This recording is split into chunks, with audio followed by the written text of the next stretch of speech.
We went to the swap meet that night with no intent. It was just like, hey, man, we're going to go here and have a good time. Suddenly, Bud and Keith are face to face. Keith doesn't say a word, man. He just smacks Bud, and the was on. And Jason, that's the big swap meet that kicked off pretty much the Mongol Angel beef, like the original one. Yeah, we got in a circle, and some crazy happened that night, and we were just surrounded and swarmed. Welcome to Patched, where we look at the personal impact of life in outlaw motorcycle clubs. This episode, my co-host Justin Mooch, DeLoretto, and I sit down for a special two-part episode with George Christie, former member and longest-serving chapter president of the Hells Angels Motorcycle Club. The cops got the whole cul-de-sac, and they've got the prospect handcuffed in between us and them on the frame of the car. So if there's any firefight going on, he's like right in the middle of it. Poor prospect. That's this episode of Patched. Are you an active member? The kind that would be missed? Or are you just content that your name is on the list? Do you attend the meetings and mingle with the flock? Or do you just stay at home and criticize and knock? Do you take an active part to help the club along? Or are you satisfied to just belong? Do you push the cause along and make things really thick? Or leave the work to just a few and talk about the clique? Think this over, brother. You know right from wrong. Are you an active member? Or do you just belong?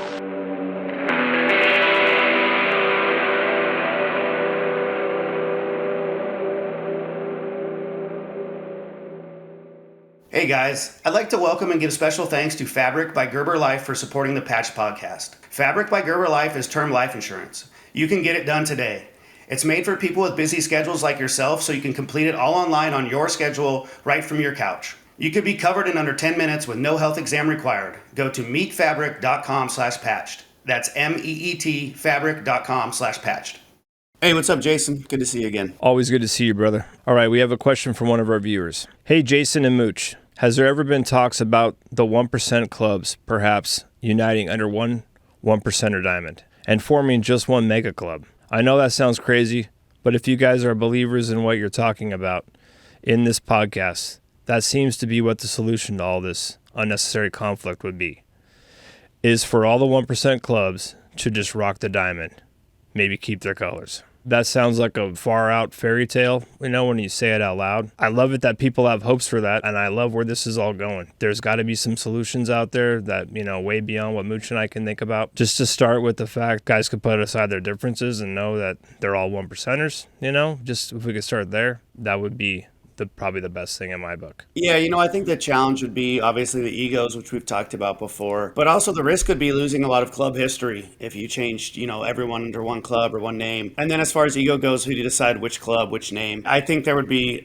too many challenges to that. What I have seen over the years, and Jason, you've probably seen it too, is at certain times, clubs have come together and created like brotherhoods or bonds, and even created patches that showed that. For example, the Pagans and Mongols had a patch they wore that was 29 to show their brotherhood. At one point over the years, the Pagans and the Banditos had a patch for their brotherhood. I was in charge of one time of creating a patch for the Mongols and Outlaws when they were working on a brotherhood. So there's been times where, we've tried to have some sort of patch that shows that these clubs are unified. But, over the years, politics change and things change and those relationships change. And I don't see how joining one big club would really work. But like you said, I really like that people are trying to come up with different ideas and, really try and figure out ways for everyone to get along. I think that's the important part. Is the goal isn't necessarily for everyone to be in one club, but it's for there not to be violence between each other and to open up better communication so that we could, so that clubs can coexist peacefully. Well said, brother. Another question we received from one of our viewers. Hey, I just got a quick question. How many members usually make up one charter? Is it as large as it was in the old days, or has it gotten smaller? Trying to figure out if the 1% culture is growing or shrinking in general. The answer to that question is, of course it's growing, right? We're moving into different cities, we're moving into different countries. Are the large charters, like let's say that the foothold is California, are the original large charters still as large as they were back in the 50s and 60s? I can't answer that completely, but the truth is yes and no, right? So it just fluctuates as people come in, as guys pass away, or as guys leave. There's always around that same kind of number, that same sweet spot. As the years go on, breaching into new territories and new areas. So yes, the club, the culture has grown. Absolutely, yeah. I would say as far as the chapters or charters go, that's kind of club by club. For the Mongols, for example, we really didn't like having chapters over 15 people because, you started getting cliques and chapters felt more powerful than others if they got bigger. And since, the Mongols had that top-down leadership, we didn't want one chapter to be more powerful than another or, kind of create potential for conflict. So we tried to keep chapters at manageable sizes. As far as clubs themselves, I absolutely think the 1% scene has gotten way bigger. Clubs are growing, like you said, they're expanding into new areas and territory.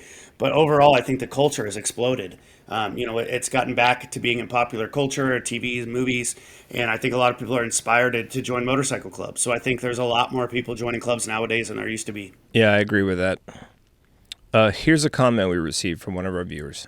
The stuff you guys talk about is interesting to hear for sure. Is there a backlash from these clubs? The very little I know and the very small group I associated would not be okay with this.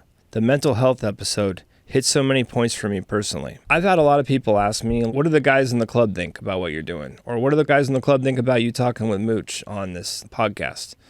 And my response back is, for any member that's listening to when Mooch and I speak, and what the topics we're talking about and how we're trying to help brothers, I don't really think that there's too many guys out there that have an issue with that. Like I said, I've gotten nothing but positive comments from people that reached out to me from the club I was in, from two of the other top 1% clubs in North America. And every time someone reaches out, I respond back with I really appreciate you listening to the episodes. I really appreciate that it connected with you. It helps Mooch and I feel like what we're doing is important and that we should keep going.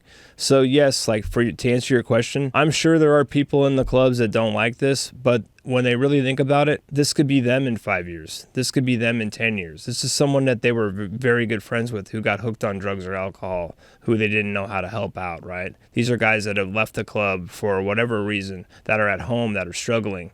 And everyone still cares about these guys, whether you can contact them or not. Most guys still do think about guys that they were in charters with. It's just about that, are you going to reach out to him, right?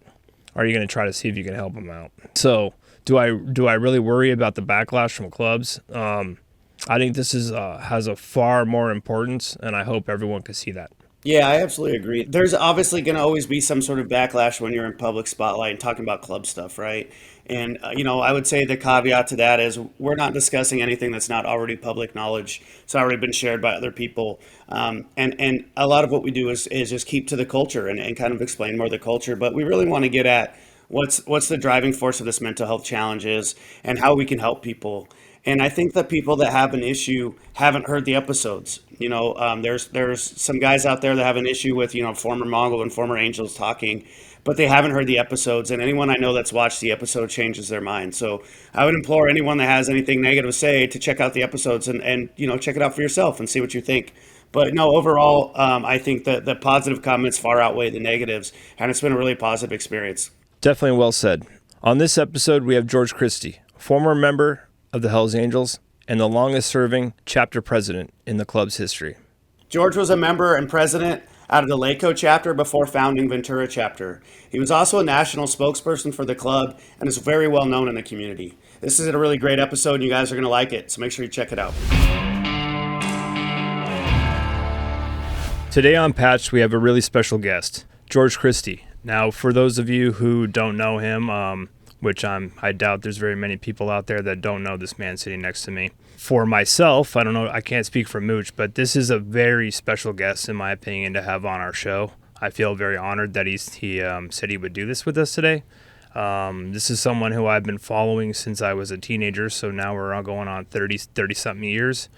And just having the amount of history that this man brings to the table from the motorcycle culture in Southern California is a big deal. All right. Mooch, want to get started with some questions?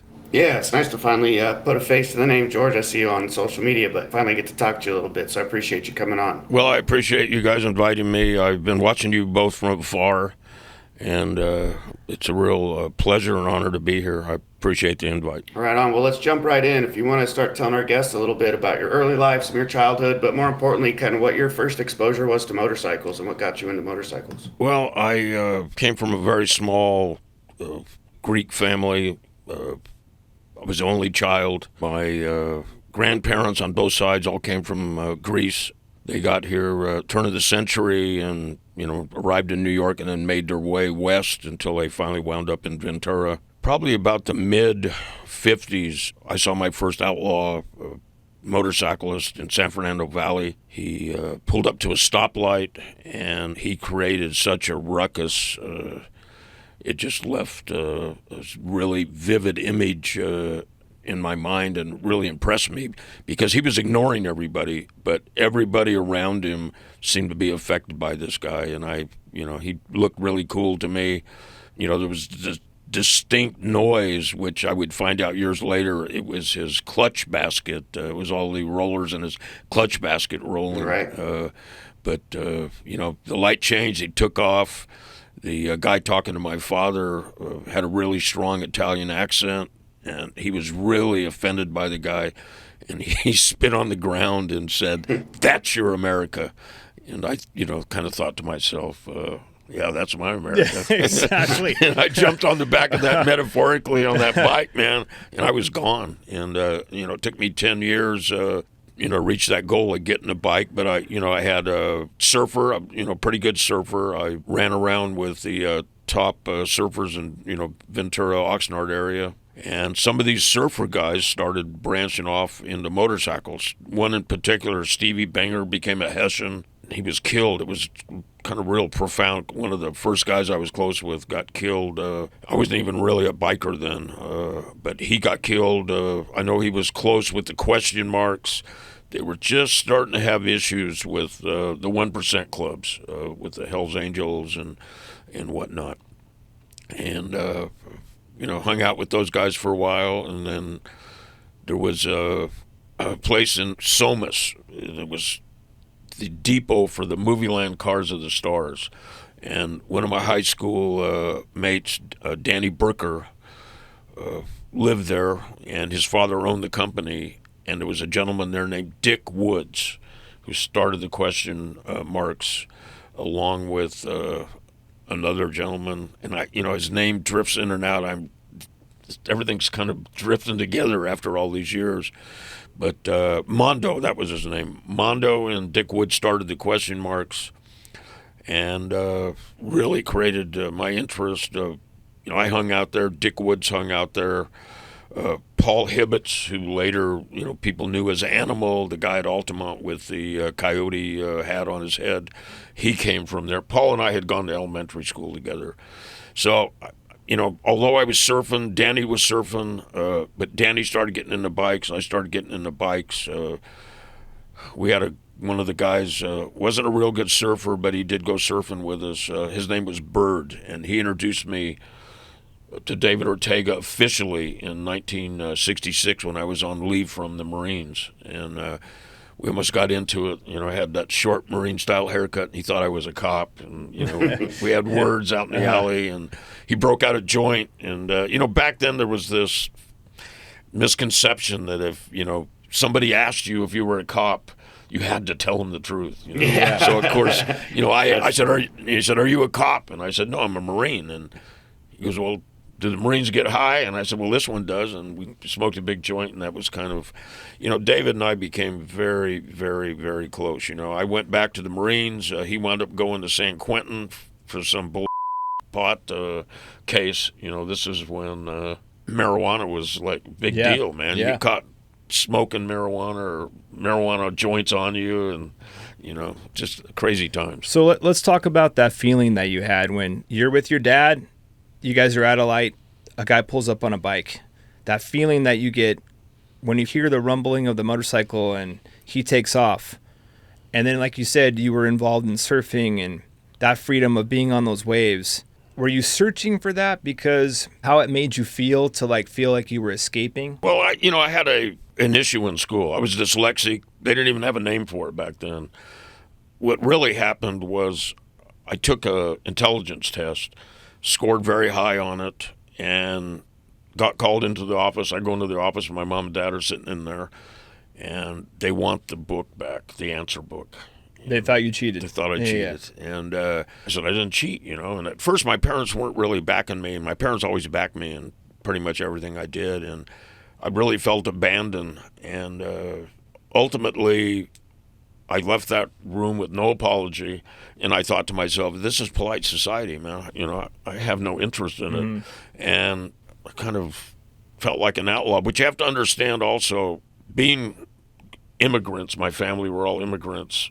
They were kind of on the outside. Yes. And, they used to handle their own business. They had Daughters of Penelope, where the women's took their problems to. And the HEPA was where the men took their problems to. And, they made decisions out of these meetings. And, I don't ever remember anybody in my family calling the cops or interacting with the cops. Everybody kind of did it themselves. My grandfather was a real... he was a real kind of an outlaw guy. Like regardless of living here, there's a government, there's cops, but you guys were like, if we don't need to call them, why are we going to call them? Yeah, they don't like us anyways. Yeah, we can handle it. Yeah. It's like, and that I don't was know the lifestyle. if you got that, Mooch, and, your ethnic background. It's kind of like we did handle our own. Yeah, everything stays within the family, and the family takes care of their own business, and I don't mean that to sound like in a tough guy way at all, but I mean, the family has a hierarchy, and you go to grandma or grandpa for their issues, and there's the older generation that takes care of the younger generation, but we don't need outside help for anything, and I think that's definitely a cultural thing. Yeah. And it wasn't necessarily a negative thing. It just meant that we're private, right? There was pride in being private. Like, you weren't airing your dirty laundry. Like, back in the day, this is like why we're talking about all this stuff now, is that people didn't talk about their feelings. People barely talked about them with their own family because you were trying to keep within your own unit a certain way. Well, I think when people emotionally spilled their guts, if you will, it was a lot of people saw that as a weakness. Yeah. And it was a taboo, man. You just didn't do it. Yeah. And it was a little different for me. My family were teachers and stuff like that, so they were somewhat and so we were somewhat open about talking about feelings. Now, not like people do today by any stretch of the means, but we did have very good communication when it came to that stuff, and that's kind of what made us so tight too. Right. Well, George, so I hear you were a bit of an outsider, and you kind of found this group. But what else interested you in motorcycle clubs themselves? So I mean, that outcast culture. But what else drew you to that? Well, I think that I started going out to the barn in Somas, watching the question marks. I became friends with them. They kind of embraced me, and I'll tell you, man, it felt good. Yeah, it felt real good, and back then, it seemed to me more like a live and let live type society. And, back then you get on your motorcycle, and I think we spoke about this a few weeks ago. You get on your motorcycle, and if you saw another motorcycle, we used to call them scooter tramps. If you saw another scooter tramp, you weren't looking at him like, who in the is this guy? You were like looking at him like, wow, man, I want to talk to this guy. Yeah. Where's he from? What did he do to his motorcycle? Where did he come up with that idea? And it was like a real exchange of ideas. You could literally tell where somebody was from. How their bike was decked out was like a geographical signal. It was almost like an accent. Yeah, for sure. So, it was just like, man, this is what I want to do. And it felt like you were expanding your group every time you ran into a new person, absolutely. Right? Like your network was growing. It's like, absolutely. Who doesn't like that when their network grows? I'd go down and hang out with the question marks at the barn, and then start going with them. As an independent, I would go with them, and we'd wind up with the slaves in the valley, maybe eventually get asked to go up on the Kern River or something. The losers from Monterey would show up, and, started creating relationships with people. Of guys around the state. Yeah. And like I said, it was just like, it was hard to describe, man. Yeah. It was just... George, for our listeners, so you're talking about how you can kind of tell where a guy was from due to their motorcycle style. Can you kind of tell what the different styles were to our listeners? Some of us know some of that stuff, but I think a lot of people would like to hear it. Sure, yeah. It's like the guys in San Diego had these stacked pipes with the high packer bars. San Fernando Valley guys were very streamlined bikes, fast, stoplight to stoplight, man, 100 miles an hour. Question marks had some pretty interesting bikes. Dick Woods was a real innovator, and he had one bike that David Ortega wound up with. I think it was Remo's bike originally. You know, there's a guy that drifted off. We don't even know what happened to Remo, man. You know, there's all kinds of legends. You know, he got in a bank robbery gun battle and, you know, somewhere in Kansas City. And, but David Ortega wound up with his bike when he came back from prison, and he had interchangeable front ends where you could change the front ends. You could run a VL front end for a while, and then he'd take it off. And I've got some pictures on my Instagram with the wide glide type front end on it. But the neck on that motorcycle was like this long. One of the big things you used to do, like I had a VL front end, and we used to machine down the frame cups, but that would weaken them. So Dick Woods came up with this idea. He goes, I don't want to weaken the frame cups. You know, that's your front end. It's pretty important. Yeah, very important. So, you know, he came up with the idea to extend the stem on the front end. So he built two front ends. He built one with, you know, tubes, and he built the other one with the VL. You know, familiar with the VL front end? No. It's 36. I'm careful what I say, because when I make comments sometimes, then there's experts out there that are correct me, and they spank me. You know? But it, you know, last year they made him was in 1936. But you know, I had a VL front end on my flathead. That was kind of my signature bike, and you know, it just, you go around, you go partying, and you know, part of the party was to go look at people's motorcycles. It was a motorcycle show. Yeah. You know, I'm gonna go check this out, and then, you know, you'd exchange ideas. You know, I remember I blew my motor up one time. I was independent, and I was down in San Fernando Valley, and I blew up my motor. So what do I take? I took it to Williams Motors. You know, they took it apart, and they showed me what I was doing wrong, and the top end, it was getting too hot. You know, and was Painter Joe working on that bike? Painter Joe, and then Mike Williams was there back then, Mm-hmm. and they were both slaves, and I left there with a bunch of knowledge you know, that I hadn't had before. You're talking about like different regions of California, because, you know, obviously bikes were going not as far distance as they are nowadays, or as commonly, but how often did you meet out-of-state people? Like if someone came into California, was that common, or was that like a big deal? Well, you know, yeah, but there's some bad experiences that come with it. You know, if you know the story of Richmond, when the guys came in from back east, they wanted to become Hells Angels, and the party got out of hand. You know, everybody started taking LSD, and, you know, the guys wound up losing their lives over it. And was that George's ranch? Yeah, the bodies wound up at George's ranch, and Whisper and Bill and Chester Green, you know, was a Richmond Hells Angel. He became a Mongol. But I talk about it from time to time. You know, Whisper and Bill went to the witness protection program. Chester Green went down and hid in plain sight in Long Beach. You know, he became a Mongol. Yeah, I don't think a lot of people know that story. I mean, you've been sharing it on social media lately, but before that, I mean, I was a Mongol for 15 years. I didn't know that story. And then the kind of crazy overlap is I know Frank Ball very well, and I didn't realize it was his family that was involved in some of that stuff too. So yeah, that was Keith's wife. Frank's mother ran off with Bud. And when we went to the swap meet that night with no intent, you know, it was just like, hey, man, we're going to go here and have a good time. Suddenly, Bud and Keith are face to face. Keith doesn't say a word, man. He just smacks Bud, and the was on. And Jason, that's the big swap meet that kicked off pretty much the Mongol Angel beef, like the original one. Yeah, and we got in a circle, and I mean, some crazy happened that night, and we were just surrounded and swarmed. And, you know, what's really interesting, there was a guy, Cliff Mallory, there that was a Hells Angel prospect that had a extended chrome kickstand, and he was clocking Mongols with it, and he was an informant. His handlers were there watching him, and they didn't know what to do. They think, you know, should we intercede? Should we break this up? Or should we let it keep going? How do we put it in the report? I mean, this is, you know, after things we learned about. But we were fighting it out, and, you know, nobody ran. Everybody was fighting. The cop ran in. One cop ran in there with a 6-shooter. You know, to tell you how long ago it was. This kid, he looked like he just got out of the academy, and they sent him there to police the swap meet. And he came in there, he stopped his fighting. Cops started showing up. The Mongols took off. We took off. I'm running to get out, and I run into another Mongol. We start fighting. The Saint Slaves grab me, pull me out of there, and then we all go out to our bikes. And were you a member at this time? I was a member, yeah. Okay. And yeah, Los Angeles Hells Angels. And, we get back to the clubhouse. Now, I don't know how this happened. We take off to Glendale, and we were hauling ass. It was probably 5 or 6 of us on bikes. We got back to the Glendale clubhouse.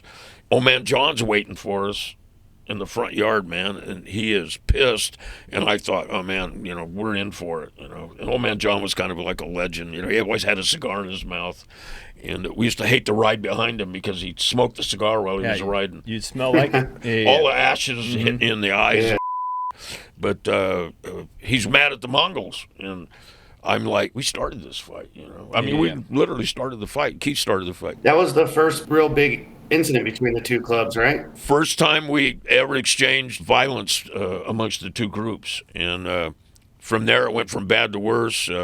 John got all pissed off. He got in a fight with Oakland about interfering with Sonny's parole. And, he stepped down. Ray Glore took over. Now, this is something you may be able to clear up for me. There was a guy named Montevilla that became the president or was the president. I really don't know. But him and Ray started negotiating, and I don't know, whatever possessed Ray he recorded Montevilla and these verbal conflicts they were having on the phone. And it was evident that Ray was outgunned, man. Yeah. This Montevilla was like a street smart dude. Maybe you can tell me something about him, because I still to this day don't know much about him. He was one of the original members, and that's all I really know. Honestly, he was an original member and one of the early presidents. From Montebello? Yeah, that's where the club started. But was he named after a particular area, the Montevilla area, or? Yeah, that I don't know. I've heard all kinds of different rumors. That I also heard that wasn't even his name. There was definitely a Mongol named Montevilla and he was a president at the time, and he was one of the original members. Yeah, well, him and Ray got into it on the phone, and without being disrespectful, but in essence he was being disrespectful. He basically told Ray, you guys can pack it, man. We're going to do what we want. And so before this swap meet, because this is something that doesn't get talked about a lot, I know you guys didn't have a big relationship, but what kind of relationship did you have with the Mongols? Did you guys see each other at bars? Did you party together? Yeah. Hey, what's happening? The Mongols had that frame up down there close to the money shop. Yeah. It's the one that got blown up. Yeah, the one that got Tom. It's no secret. I'm not giving anybody up. Money has a book about it called The Frame Up. If you've ever seen it, it's on Amazon. I'll check it out. You'll know a lot of those stories, I'm sure, because it was that era. I'm sure I will. Yeah, and it was wild. I mean, when they first started talking about bombing people, which you have to understand, I'm a infantry rifleman in the Marine Corps. Worked for the Department of Defense for already almost 8 years. And I walk into this building, and these guys are in there talking about building a bomb. That's the one you were supposed to retrieve, right? I did go retrieve that bomb. Yeah. And I had to go retrieve it because I said, what are you guys, stupid? I go, what about collateral damage? And one of the guys even asked me, what's collateral damage? And I said, when innocent people get hurt, man. And they did. They did in that bombing, if you recall, yeah. Oh, yeah, that 15-year-old boy, man. Yep. I mean, it's hard to live with, man. This episode is brought to you by Prize Picks. You and I make decisions every day, but on Prize Picks, being right can get you paid. Don't miss any of the excitement this season on Prize Picks, where it's good to be right. I'm excited for football kickoff week. It's always fun to see how a new season will go. Yep, and you never know what's going to happen and if the players are ready. And now, Prize Picks is the best way to win cash this football season. Which players are going off and which ones aren't. Exactly, and you can make your picks in less than 60 seconds and turn your takes into cash all season long on Prize Picks. Prize Picks is simple to play. Just pick more or less on 2 to 6 players' stat projections. If you get your picks right, you could cash in. Yeah, it's really fun to match them up and see how you do, and it's a great way to follow your favorite players. Download the app today and use code PATCH to get $50 in lineups after you play your first $5 lineup. That's code PATCHED to get $50 in lineups after you play your first $5 lineup. Prize Picks. It's good to be right. Man, traveling so much between Tennessee and California during the week, then riding on the weekends. There's just not enough time. Yeah, same here, Jason. And on top of that, you've got kids to deal with as well. There's just so much to consider and manage. No one wants to think about life insurance, but you need to protect the family and their future. But it's the unexpected stuff that gets you. Yeah, man, Fabric by Gerber Life can help with that, and they can make it easy to apply. So many people put this off until it's too late, and you just can't. It's too important. Fabric by Gerber Life is term life insurance. You can be covered in under 10 minutes with no health exam. They have flexible, high-quality policies that fit your family in your budget. Some people have insurance through their employer, but sometimes it's not enough protection for your family, and that policy may not follow you if you leave your job. Fabric makes the application process very easy. There's almost no risk. There's a 30-day money-back guarantee, and you can cancel it anytime. Also, Mooch, they have over 1,900 5-star reviews on Trustpilot with a rating of excellent. Yeah, Jason, you and I have talked about this a lot before, and I know how serious you are about planning out your family's future. My wife and I have been looking at the website, and we're about to make some serious decisions there as well. And you know, they also do digital wills and have all sorts of tools to help with investing. Join the thousands of parents who trust Fabric to help protect their family. Apply today in just minutes at meetfabric.com/patched. That's meetfabric.com/patched. MEET fabric.com/patched. Policies issued by Western Southern Life Assurance Company. Not available in certain states. Prices subject to underwriting and health questions. So before the bombings and the violence, what was the Hells Angels relationship with the Mongols?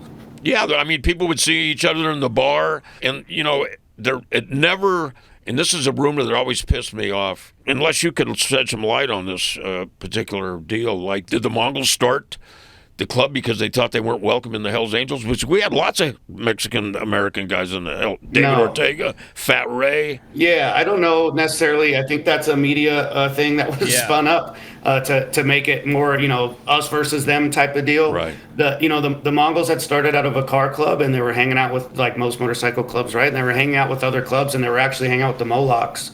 And the Molochs had propositioned them to join, and they decided, well, why should we do that? We can just start our own club. Yeah. Now, I used to party with the Molochs. You guys have ever seen, there's a Dave Mann poster of a fight on the beach in Ventura, and that fight was in the early 70s, and that's the Molochs, the Orphans, the Syndicate, the Carnalis, and the Question Marks. And they're all going at it. They're all going at it. Yeah. We fought almost all night long. We would stop, and I was fighting this guy, and David Ortega's fighting one of the Molochs, probably their toughest guy, named Herc was his name, Hercules. They called him Herc, and David had him stop so he could watch me fight. He goes, let me watch George fight a little bit. I mean, this is, you know, I mean, you can't make this no, up, you I'm can't make this Yeah. And so, you know, David watched me fight a little bit, and then him and Herc start fighting, and then I'm stopped fighting. Tom Dooley had a full cast up to his hip.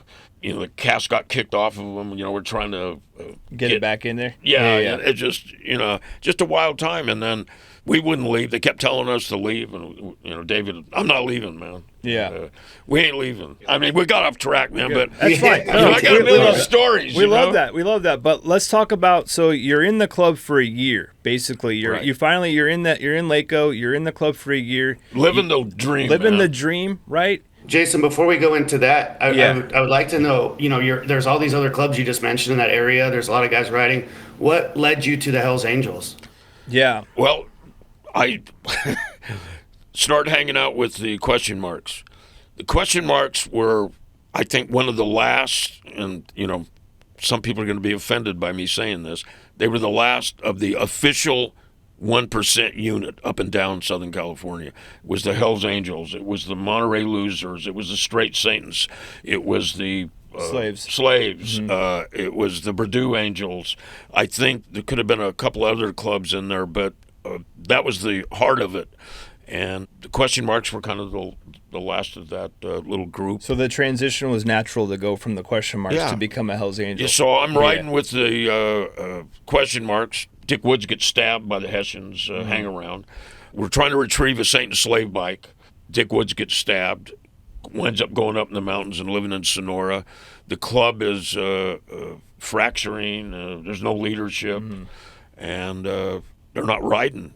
So I start going to the valley, to the slaves, and these guys are kind of like, who in the this dude? I mean, you know, think about it. It sounds, not trying to brag or be bravado about it, but here I'm this loner from Ventura, and I show up at the slave bar, man. I mean, they would run people off, you know, and show up at the slave bar, and they go, hey, you're that guy that runs out with the Question Marks, huh? Yeah, I am. And they go, yeah, they're checking my bike out. They remember my bike. And first time I hang out, I'm going to head back. It's like 2 in the morning, the bar's closing, and Dana said, "You can't ride home, man. Come on, sleep on my couch." And, I'm going to be honest with you. I'm thinking, sleep on his couch, man. Yeah. I got to come out. Trick bag. My bike going to be gone, and Right. what's going on here? And so I wake up in the morning. My bike's out there. Dana's making coffee. I drink a cup of coffee, jump on my bike, man. And I'm thinking, this is the life, man. Yep. That's the brotherhood. That's the brotherhood, man. And just it went from good to better to par excellence to just what the happened. Yeah.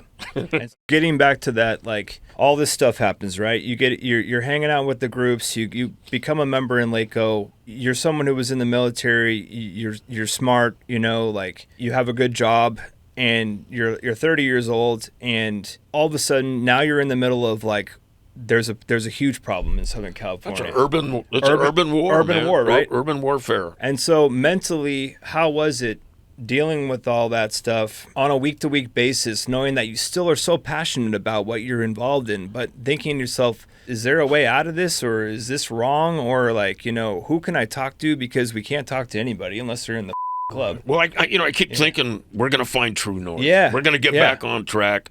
We're going to resolve this with the Mongols. All the had come down, freeway shooting with Jingles and Redbeard, and then the frame up and the funeral, the bombing at the funeral. A couple of bombings that people don't even talk about in San Fernando Valley. There was a guy, I think, out in Bakersfield, shotgunned to death. I don't know if you know about that one, Mooch. It was never really talked about a lot. Yeah, no, I don't. Or, I mean, maybe I have in passing, some of those old school stories, but nothing jumps out. Yeah, and it's like, we go to the toy run. People are saying, man, we got to get back on track. Let's go to the toy run. So we go to the toy run, and who shows up? Redbeard and his guys from Long Beach. And I'll just be honest with you, Redbeard, he's not backing down one bit. And we're holding our own. They're holding their own. And so my guys are getting like, yes.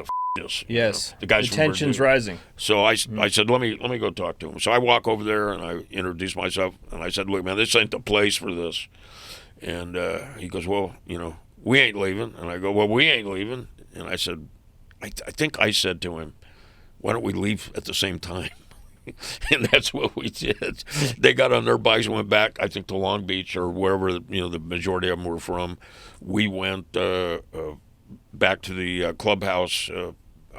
I don't know if we were still in Glendale. We might have been in North Hollywood then. We moved the Glendale clubhouse to North Hollywood. And was that the clubhouse that finally got shut down by the sheriffs? Yeah. What happened was, do you know who Russell Bea was? No. Russell Bea had been at the Polish Women's Hall. He was like a legend back in the 70s. From that fight with the breed? Yeah. He'd been at the Polish Women's Hall. And Animal got a hold of me and said, hey, George, Russell Bea's back. I want to introduce you to him. We're going to come to the Hollywood, the new clubhouse. So Russell shows up there. Him and Animal are punching each other in the chest, and it's like old home week. And so I hit it off with Russell real good. So we sent the prospect for pizza or beer or something. And prospect's not back. And we're going, where in the is he? And he was kind of up anyways. 6 years to get in the club. And so we look out there, and the cops got the whole cul-de-sac, and they've got the prospect handcuffed in between us and them on the frame of the car. So if there's any firefight going on, he's like right in the middle of it. Poor prospect. Russell goes, I got to get out of here. I'm on parole, man. I'm not even supposed to be here. Russell goes out the back. Animal goes out the back. So we're left holding the bag. We wind up all getting arrested. And we find out several years later, there was a special parole unit that had followed Russell. They'd been following him ever since he got out of, they were waiting for him to do something. Yeah. Russell goes to the Polish Women's Hall, kills a guy there. I forget what the sentence was. Comes back. Him and Marvin get in an argument because Marvin didn't like the way the guy shook hands. Marvin from Oakland? Yeah. Yeah. They beat this guy to death. Russell goes back to prison. Russell comes back, and, within a few weeks, he's a vice president. Sergei's the president. This is when Sonny and Sergei were like fighting, for the power. It was Barger's Brutal Bastards and Walton's Warriors were the two factions. And Marvin actually had a tattoo that said that. He had the whole thing on his arm or chest. I can't remember. And for those that don't know about that Polish Women's Hall, there's a really good podcast called Relative Unknown where it goes through Butch Crouch's stuff. And I'm sure you know probably what's true and what's not true out of that, George. But a good story nonetheless. It's a great story. That Polish Women's Hall story is insane. But yeah, that whole podcast is absolutely excellent. So I'll tell you, this is taking a time warp trip to the future. So now it's 2015. I hadn't thought about Butch. We used to call him Butch. Then his name was Clarence Butch Addy Crouch. David Ortega was actually the last guy with him. And they're coming back from North Carolina. And David went straight. And he went up Highway 81. He told David, he goes, I'm going up 81, and it's 1981. And crazy. He went back to town and flipped. But anyways, so we started calling Butch Clarence, just to be an asshole. His story's incredible. Yeah, he goes in the witness protection program. So I'm home from prison now. It's 2015. I just got back from Texas, and I'm reading this story. I'm going, wow, this is an interesting story. In Ojai, it gets really hot up there, so I'm going out for an early walk. I go out for the walk.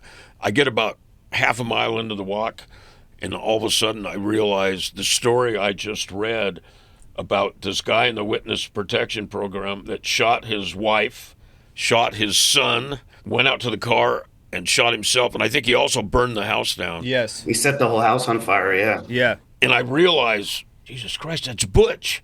So I haul ass home, and I'm sitting on this information, and I can't talk to anybody because I'm out bad, man. I've been blackballed, and I'm thinking, who do I tell? Who do I tell? I don't want to get anybody in trouble by calling them. Yeah. So I figured, they're on their own, man. And then it all came out. It all came out in that podcast, which they did a really good job with that. It's a great podcast. What a lot of people don't know is, he had testified to Congress back when he was an informer or a snitch, and a lot of what law enforcement still is trained on today, unfortunately, but that, about motorcycle clubs dealing drugs and being killers and having to kill someone to get your 1% diamond and all this stuff. He called it rolling your bones. Yes, rolling your bones. Yeah. And this is all stuff that came out of him talking to Congress. And I think a lot of people don't understand that. We see these headlines in the news, and motorcycle clubs do this and that, and a lot of it is this outdated information that they got from Butch back in the 70s. And he had an axe to grind. Oh yeah. He was in the witness. Yes. But I will tell you, something positive did come out of it. He also exposed the fact that we were still mad at the Rolling Stones for not paying for Alan Pizarro's his story about trying to blow up the boat was so he told. Man, we got a check within weeks, and the ironic thing is, then we wind up fighting over the money in the club. Yes. Does that sound familiar? Yeah, that's how it works. You know what I mean? So George, if we go back, this war at the Mongols first starts. Things are pretty active. Like, you sound really busy, but you're still working for the Department of Defense, and you have a family going on. How did you balance all of these things? Well, ultimately you don't. Yes. My marriage crashed and burned. Something goes behind while you're excelling in something else. And I equate it to maybe some young hotshot CEO in a company that devotes his whole life to work, to the company, a doctor, to work. A lawyer? And he neglects his family, not consciously, because next weekend he's going to do that special thing with the family. I couldn't do it I'll do it next weekend. But next weekend is another problem to deal with in the motorcycle clubs. The Department of Defense finds out that I'm the leader. By now I'm the leader of the Los Angeles Hells Angels. They call me in the office and they go, we know there's a lot of bull floats around here. We heard you're the leader of the Los Angeles Hells Angels. Is there any truth to that? I said, it's completely true. And they just were kind of like, well, we're going to take your top secret security clearance away. I was like, really? Yeah. I go, I haven't done anything, man. And they go, that's not the point. You can't hang out with those guys and have a security clearance, your level. I was going out, and there was a submarine surveillance. This is during the height of the Cold War with the Russians.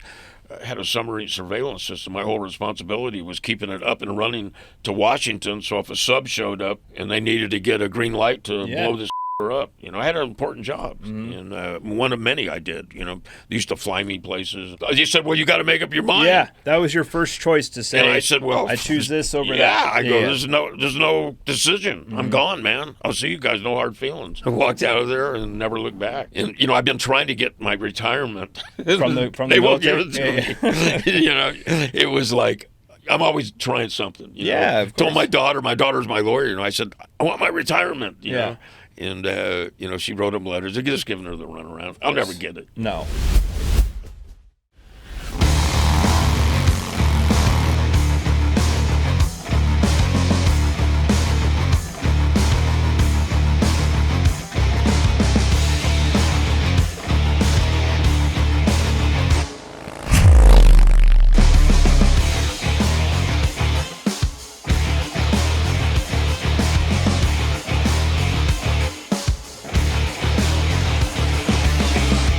Patch merchandise is available at automotoentertainment.com.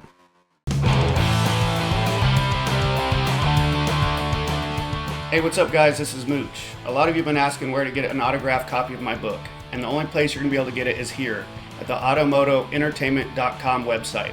The link's down below. We'll have paperback and hardback, so click the link, check it out, and get your signed copy today. That's great, Mooch. A lot of people have been asking me about that. It's a great read, and you guys got to check it out. Hey guys, I'd like to welcome a new sponsor to the Patch Podcast, California Car Cover. Known for being the ultimate provider of car care products and world's largest custom and car motorcycle cover source. Based in Southern California, they're a very familiar family-owned company that's been around for many years. The founder is an icon in the hot rod and drag racing community, whose life's passion for car care, especially car covers, is presented through a great, easy-to-navigate website and award-winning catalog. They've got everything a motoring enthusiast could ever want or need. And they have an excellent selection of motorcycle covers as well, to fit any size bike with or without accessories. But don't stop there. They have anything you need for your car or truck, as well as thousands of possible great gift ideas. Just go to calcarcover.com and use the code PATCH10 to receive a 10% discount on any purchase. George, can you tell us about your nickname that you had in the club and how you got that? Dirty George? Yes. The question marks gave me that name. David Brown specifically gave me that name. I was partners with a guy at the motor shop, early parts warehouse for Harley Davidsons. When people got tired of going to the Harley shop and waiting at the counter for hours. Mm-hmm. So Bill York comes up with this idea. I'll create this little mail order business. Yeah. And he did, and nobody ever thought it would take off like that. And he gave me a base salary and a percentage of the gross sales. And at the end of the year, he wound up, maybe a year and a half. He wound up owing me $250,000 in like 1973, 74. Wow. It's a lot of dough. Hell yeah. About $1 million now, right? Yeah, so I said, hey, I want to draw some money out. I'll leave, some money in, but I want to take some money out. He goes, I can't give you any money. And I go, well, what about my, And so we started arguing, and to placate me, he said, look, let's open up another shop called Recycle Harley Davidson. And some of the people out there might remember it, the old timers. And so we had the motor shop, and down the street we had Recycle Harley Davidson. That was my baby. And I would build motors and, renovate parts and whatnot. Mm-hmm. And I went to, him and I were getting worse and worse relationship. So I go there one afternoon, and I put my key in, and the key won't open the door. He changed the locks on me. So I immediately go over to the landlord, who's a high-powered guy in Oxnard, Martin Smith. I said, what the hell, man? He goes, I can't let you in there. Yeah. And I said, rent's due. And I think the rent was like $1,800 or something. It was a big building. And I put the money on the counter. And he goes, well, maybe we can work something out. I might be able to let you in. He scooped up the money, called the keysmith, said, let this guy in. And then I called Bill York later that afternoon, and I said, hey, Bill, you and I need to talk. And he goes, yeah, where do you want to meet? And I go, I want you to meet me at my shop. Mm-hmm. And he goes, well, how'd you get in there? And I go, don't worry about that. Just come in and meet me. So Bill was a gun nut. So when Bill got there, I had my, if you've ever seen that article in Easy Rider, I'm sitting there with the shotgun, Dirty George. Yeah. And I got the shotgun cradled across my arm, and I never talk. Anytime I had the shotgun with me, I'd used it a couple of occasions. Never mentioned it. It was a prop. But prop worked. that worked. Yeah. So he walks in and he's stammering this and that, and I said, look, I'm going to keep you out of here. I'm going to take what I think I got coming, and you and I are done. And I said, I don't want to see you anymore. So, like an idiot, he went to the question marks to get them to recover hit what he thought was his. And, Yeah. And so he went to David Brown, and David Brown and I went to high school together. Mm-hmm. We were tight, and he kept saying, "Dirty George, that Dirty George," and that was my new name. That's how it stuck. That's how it stuck. Yeah. Yeah, I was Dirty George. So the question marks and the slaves, and then when I got into Hells Angels, they didn't like it. They just said George. Gus. Yeah. Oh, they called you Gus. Gus. That's my middle name. Uh-huh. So they started calling me Gus. Oh, is that because Old Man George? Old Man John? Old Man John? Or No, why'd they not want to call George you? Gus Christie Jr. Yeah, was but my why'd they name. not want to call you George? Dirty George. Dirty George. Yeah. It was too dirty. Too dirty. Yeah. God, of all the names we've heard over the years, Jesus. You told us at the beginning about this experience with your dad, and you see this bike go by, and their reactions, right? That generation's reaction to bikers. And I got to tell you, Mooch, I was digging it. I was going, man, this guy's got that much power. I'm thinking, my young brain's thinking, man, I'd like to wheel some power around like that. Well, how did your family feel when you started riding motorcycles and eventually joining a motorcycle club? Oh, man, my dad, 1966, I'm back from boot camp. I buy this whole motorcycle, and I really can't remember. It was either 200 or 250. I think it was 250.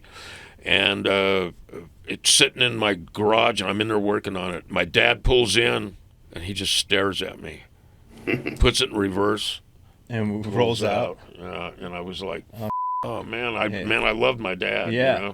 And he finally came back around, and typical how my dad dealt with things. He goes, all right, man, you're gonna do it. I'm gonna inspect it. I want to make sure you're doing it right. Make sure you're safe. Yeah, that's exactly what he said. And he came in there and Absolutely. looked at it, and we started talking. And then he starts telling me about his Indian and about his Henderson. And did you know he had those? Well, I didn't know it was that involved. And there's a story around my family. I don't know if it's true, but my grandmother offered my mother's side of the family was dirt poor. My dad's parents had some dough. They were in the restaurant business, and I think my grandfather was doing some bootlegging. And my grandmother offered $500 anybody that pushed my dad's bike off the Ventura Pier. Oh, because she didn't want him to have that. She didn't shit. want him to have it. Yeah, and I never confirmed it, but it was a story that went around my family. I'm sure it was probably real. What about when you started getting media attention and stuff like that? I mean, how did your family, did they support you? How did that go? Yeah, my family always supported me. Because that was very short into your time in the club. Yeah, I mean, like, Yeah, 5-6 years in, you're the guy in Southern California. Yeah, and he's, my dad's telling me, I've been reading a lot of man. I hope you ain't that guy. Yeah. Yeah. And I said, I'm still the same guy, Dad. Mm-hmm. I'll never forget when I got busted in 86 and 87. There's a clip running around, if you can see it. It's my dad. They're saying, well, what do you think of your boy now? And he goes, I'm proud of him as my son, and I'm proud of him as a Hells Angel. It's good to have that backing. Yeah, it felt good, and What about when you carried the torch? I bet they were pretty happy about that, huh? they were very happy, and that torch was kind of a payback from the feds for giving me that beef. They were really, really upset about it. How was the feeling being in Ventura? Because I know growing up in Ventura County, and I mean, like everyone we hang out with, we were just with an ex-member from the Outlaws a couple weeks ago, and he said, there's two people I'd really like to meet, and one of them was you. Is that right? And it's like, growing up in Ventura County, knowing like of you and all that stuff, and I remember seeing you around town and how people would react. Once that torch came into play, did you feel like the entire town did a shift, and all of a sudden There's a lot of support. Yeah. Pretty good with the media. And, Sonny had the throat cancer. Sonny turns over, and Irish and I used to joke about this. He turned over the media stuff to Irish and I. And Irish and I were both Los Angeles Hells Angels. So we had this, connection. relationship? Yeah. Yeah. And he'd go, like Irish would, it was like if you knew Irish, man, you'd think, wow, what a vulnerable moment for Irish.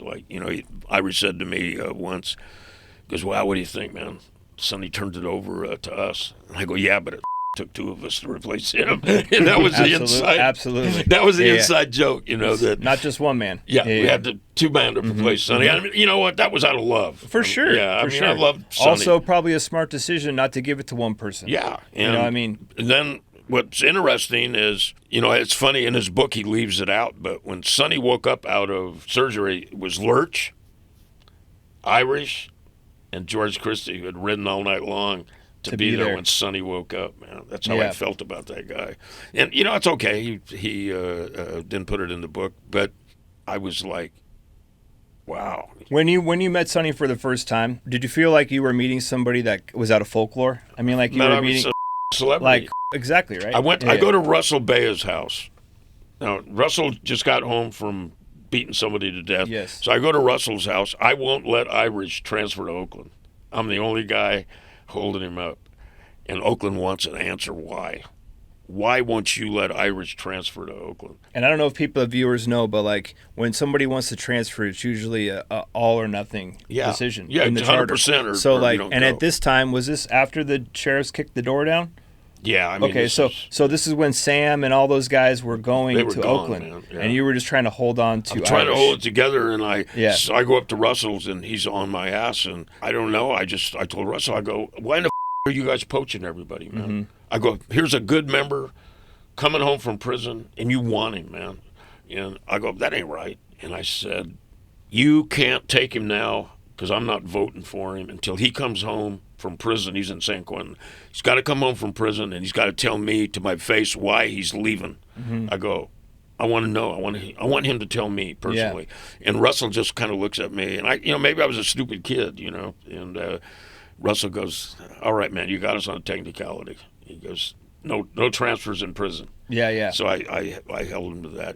Ultimately, Oakland always got their way. Yeah. They always got their way. I always wondered that story. Because, but I want to tell you what happened. Yeah, tell me. So I get done. Russell and I shake hands, and Russell's like giving me these high praises, and then he goes, hey, you know what, man? There's somebody down the street wants to meet you. And we're on Golf Links Road. Russell lives on Golf Links Road, and Sonny lives on Golf Links Road. A bunch of them lived over there, didn't they? Yeah. And I'm like, mother, man, Sonny Barger wants to meet me. I can't remember if we rode over there or if we walked. I mean, it was very close. And we go there, and Sonny comes out, and I'm thinking he had Dobermans at the time. He gets a hold of his Dobermans and opens the gate up. We go in, man, and we're drinking coffee, and I'm trying to be cool, I'm act hard, man. Yeah. Nothing scares me, Sonny, and he's just going, it's kind of rough down there, huh? And I go, it's not bad, I'm trying to be a little cocky, and we just have this hour dialogue, and at the end of the conversation, he goes, hey, Animal's looking for you, man. And, I jumped on my bike, and I went down to the Oakland Clubhouse with Animal. I was going to meet. We went and had lunch at Michael Malvy's, and he had a little cafe, and talk about riding high, man, Yeah. That was the highest I ever been. So George, that era. So you mentioned meeting Sonny's dogs, and I just recall just from reading because it's an era before me. But this was a time when these guys, especially the Oakland guys, weren't they getting like tigers and all sorts of wild, like crazy pets and stuff? Oh yeah, Winston had a tiger. Yeah, Winston had a tiger. And, what was the member that was in Santa Cruz? He had all kinds of wild animals. Plus he was in Monterey. He had Monterey. Rattlesnakes. Yes. And then Phil Cross had San Jose he'd wear a rattlesnake around his neck. Yeah. I've seen him on the runs with that.